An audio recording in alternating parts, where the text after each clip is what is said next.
Hello મિત્રો, શેરબજારની વાતોમાં મિત્રો કાલે સેન્સેક્સ 81,373 77 પોઈન્ટનો ઘટાડો, નિફ્ટી 24,716 34 પોઈન્ટનો ઘટાડો, પરંતુ 55,903 ઉપર બેંક નિફ્ટી 153 પોઈન્ટ વધીને જો મિડ કેપ અને સ્મોલ કેપમાં પણ 0.5% વધારો હતો અને મિડ કેપ ઇન્ડેક્સ 57,775 355 પોઈન્ટનો વધારો હતો. મિત્રો શરૂઆતમાં બજારમાં ખૂબ ગિરાવટ, પરંતુ ધીમે ધીમે બજારમાં રિકવરી આવી અને છેલ્લે નિફ્ટી 34 પોઈન્ટના ઘટાડા સાથે કાલે બંધ રહેવામાં સફળ થયો અને 24,716 આસપાસ ચાલી ગયો. કારણ એનએસસી ઉપરના શેરોમાં 1,386 શેરો વધતા હતા અને 1,254 શેરો ઘટાડા સાથે બંધ રહ્યા. આ કાલની પોઝિશન. હવે ખાસ વાત એ છે કે આ બજાર 1-2 દિવસ વધે છે અને 1-2 દિવસ ઘટે છે. 25,000 નીચે સતત થયું છે. કોઈ સારા ન્યૂઝ આવશે બજારમાં તો બજાર 25,000 ઉપર નીકળી જશે, પરંતુ નેગેટિવ ન્યૂઝ આવે તો 24,500 આસપાસ ચાલે. હવે આજે આપણે ખાસ વાત કરવી છે રિલાયન્સ પાવરની. આ જ્યારે અમે આઈપીઓ ભર્યો ત્યારે આખા દેશમાં રિલાયન્સ પાવર થઈ ગયું અને એટલા ઘણો આઈપીઓ ભરણો હતો એ સમયે. તાર તો અરજી કરવાની હતી અને 52 શેર લાગ્યા મિત્રો, અને કિંમત પણ 400 આસપાસ ચાલતી હતી, પણ વેચાણ હતા અને છેલ્લે થોડા ભાવમાં વેચી ગયા અને અહીંયાથી આ બજાર વધવાનું ચાલુ થયું. અને વધવાના ચાલુ થયું એનું કારણ એ કે આ કંપનીઓ બધી દેવાદાર બની ગઈ. રિલાયન્સ પાવરની, અનિલ અંબાણીની કંપનીઓ જે 5 બે ભાઈઓ અલગ પડ્યા અને 5 કંપનીઓ એમને ફાળાઈ ગઈ અને રિલાયન્સ મુકેશ અંબાણીને ફાળવી.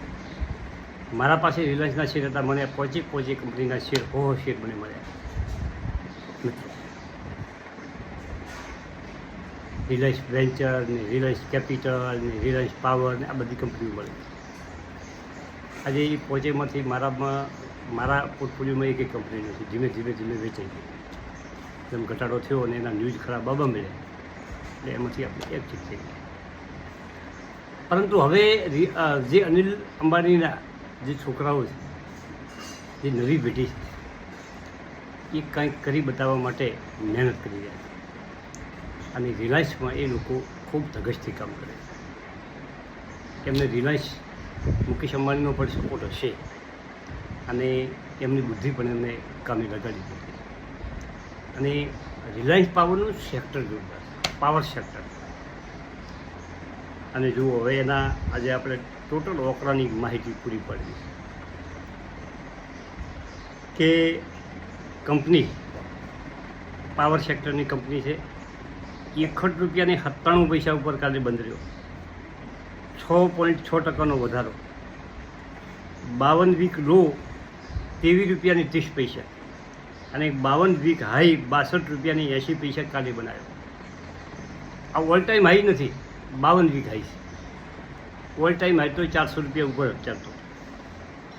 હવે માર્કેટ કેપ 25,629 કરોડ, EPS 7.13, એક શેર દીઠ કમાણી 7 રૂપિયાની 13 પૈસા, PA 8.69, વેલ્યુશનમાં ગુડ કંપની કહેવાય.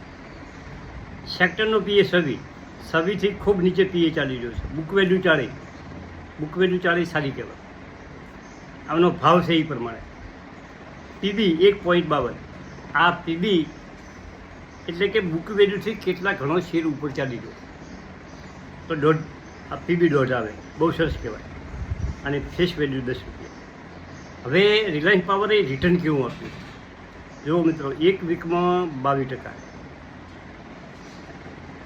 1 મહિનામાં 54%, 3 મહિનામાં 86%, 6 મહિનામાં 60%, 1 વર્ષમાં 152%, 3 વર્ષમાં 371% અને 5 વર્ષમાં 3000% કંપની રિટર્ન આપે.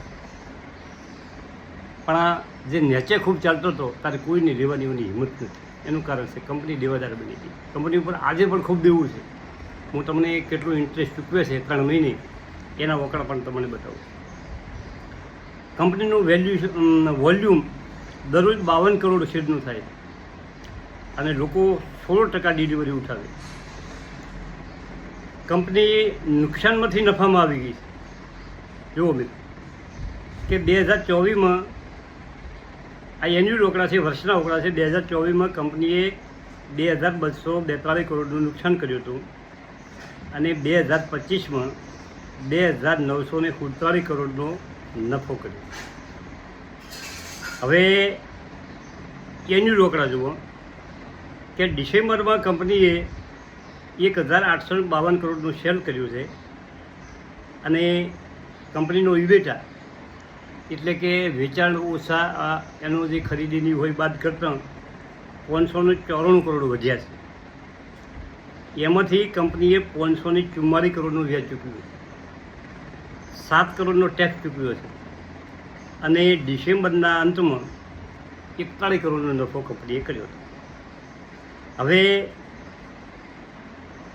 માર્ચ 25 જોજો મિત્રો 1,01,978 કરોડનો સેલ છે અને 467 કરોડ ઇબેટા છે. 398 કરોડ વ્યાજમાં ઘટાડો થયો છે અને ટેક્સ કંપનીને બેનિફિટ મદરે મળ્યો છે 58 કરોડ. એટલે કંપનીએ નફો કર્યો છે 125 કરોડ. પરંતુ એને ટેક્સ આપણે ચૂકવવાનો આપણે રિફંડ મળ્યું 58 કરોડ. પણ વ્યાજમાં કંપનીનો ઘટાડો છે.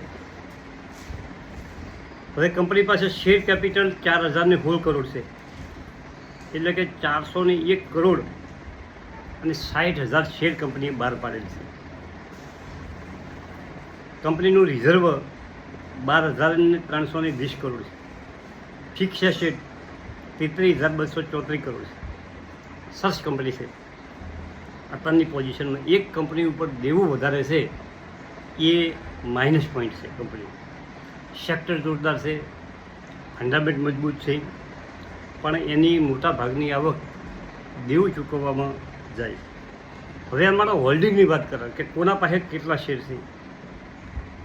પ્રમોટર પાસે 24.98 એટલે કે 25%. વિદેશી રોકાણકારો 12.87. આપણા ઘરેલું ફંડો 3.21.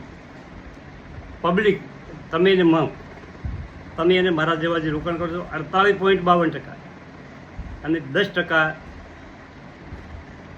બીજા જે અધર શેરો છે કે જાણે બ્લોક ડીલ કરેલી હોય, મોટા જે ધારો કે એમાં લીધેલા હોય 1% 2% હોલ્ડિંગ હોય એવા મળે.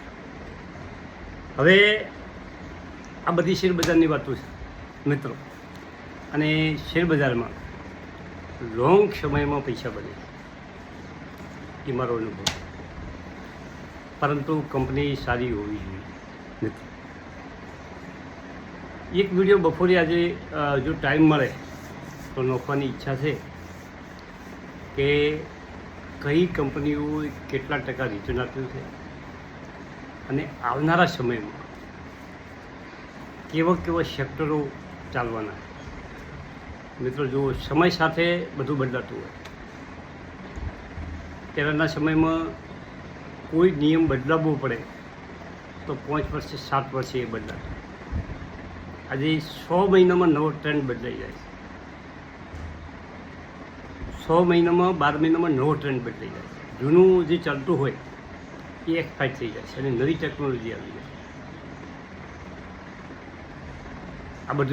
આ બધું સમજવું પડે શેરબજાર. Thank you.